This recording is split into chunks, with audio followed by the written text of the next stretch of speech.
content that Google loves. So what is Google interested in? Well, Google's number one main motive is money. So how do they continue to make money? Give the user the most relevant and satisfactory result from a search query. That's it.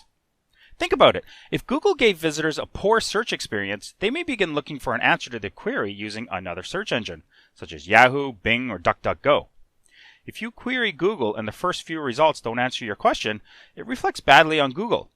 Worse, if you have to wait for a response due to the slow speed of a website you click on, or if you go to a site filled with intrusive banner ads, you'll likely become frustrated.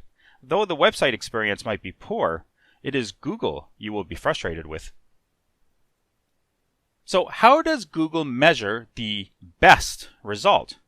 After all, there's hundreds of articles, maybe thousands, all competing for that number one position. Well, let's discuss these one by one, because there's three measurements that differentiate between a run-of-the-mill article and a super authority piece of content. You have user intent, user experience, and the quality of the content. So let's discuss these one by one. User intent. It sounds simple at first. When somebody does a search in Google, what exactly are they looking for? However, Google has spent millions of dollars developing a machine learning algorithm called RankBrain that tries to match a query with the most relevant result. We can break down user intent into three different types of search queries. We have informational intent, such as how to build a shed. You have navigational intent, such as lumberyard near me.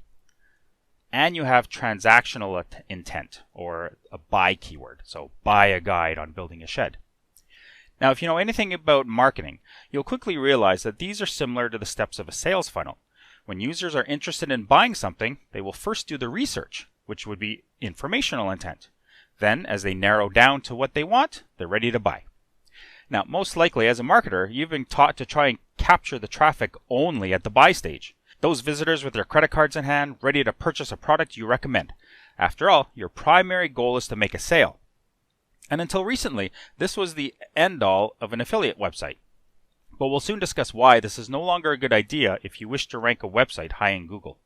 The second is user experience. This is everything technical about your website. So that would be your website speed, the ease of finding content, the design and usability, the internal link structure, headings and subheadings, and even the white space of your content.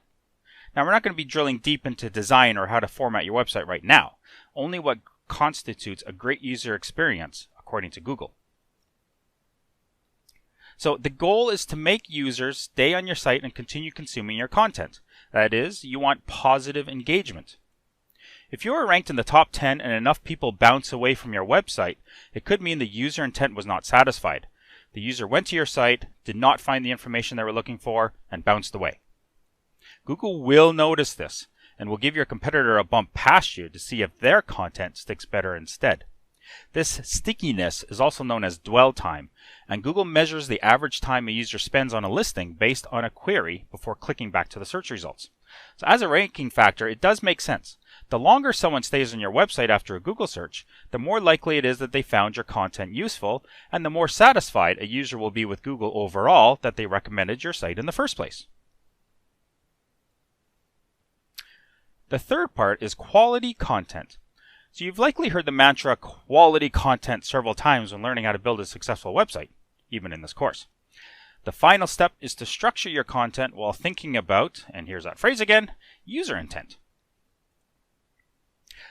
So what does quality content really mean? Well, a long time ago, which is before 2005, content was often SEO optimized. That is, optimized for the search robots, not for people. The more keywords that you had in an article that you wished to rank for, the better chance you would rank. Now, obviously nobody ever wanted to read, "Need a car loan? Get a car loan now! We have lots of car loans if you need a car loan." So when Google became the dominant search engine, where web pages were ranked according to popularity and backlinks, and not the keyword density on your page, website owners started slowly going back to writing content for people, not search bots. Today, and at least for the past 15 years, the quality, length, originality, and usefulness of content is what Google is happy with.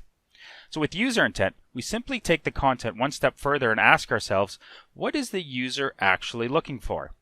Let's see an example of how this works. Let's explore the keyword phrase SEO strategy. What is the user intent for that?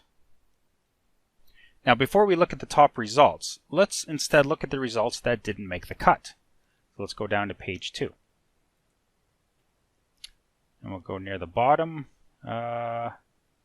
Say Neil Patel. I've heard of that name. He's a pretty famous SEO guy. His site's been around for quite a few years. It has thousands of backlinks. So it's definitely an authority site. And yet it's way down on page 2 for this search phrase. So why is that? Has nice images, has a video, lots and lots of content. So when you're doing your keyword research for user intent, ask yourself these questions. Why did this not make the cut? Okay, so SEO strategies. So it's basically 5 SEO strategies that you could steal. So number 1, number 2, so it's a bunch of case studies. Now, let's go back to see what the top result is, because that obviously did not satisfy user intent because it's not on page 1.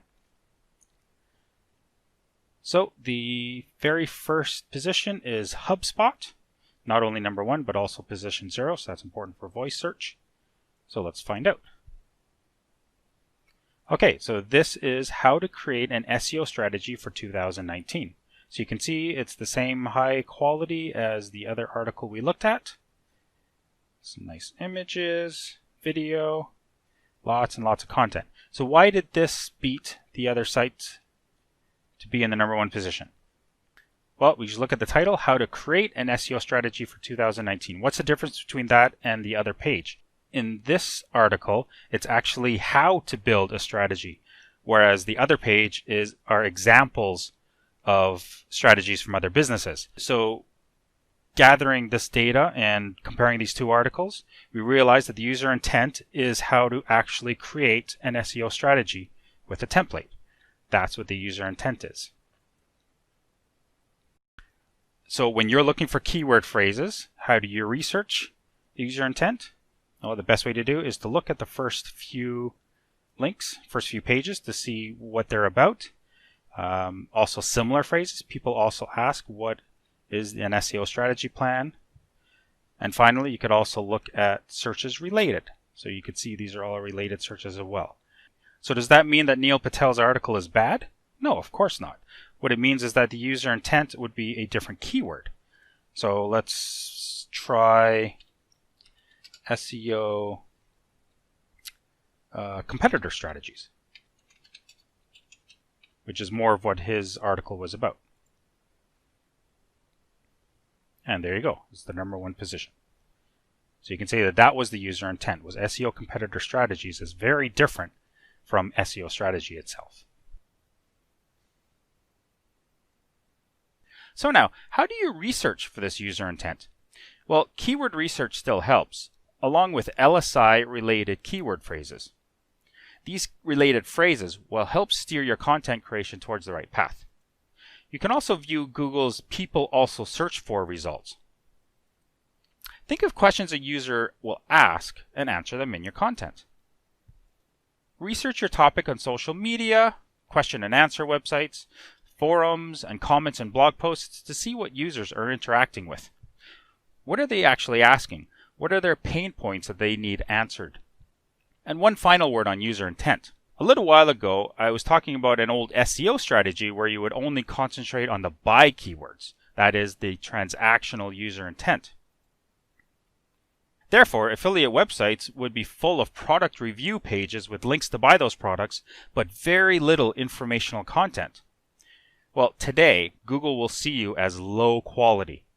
Why? Because after they scan your entire website, if they see a large concentration of content geared towards only transactional user intent keywords, they will realize that your website only exists to make money. So this is one reason why it's a great idea to have many supporting articles, blog posts, and other content on your affiliate site. You want it to be an authoritative, deep website, not a shallow or thin website with only money pages.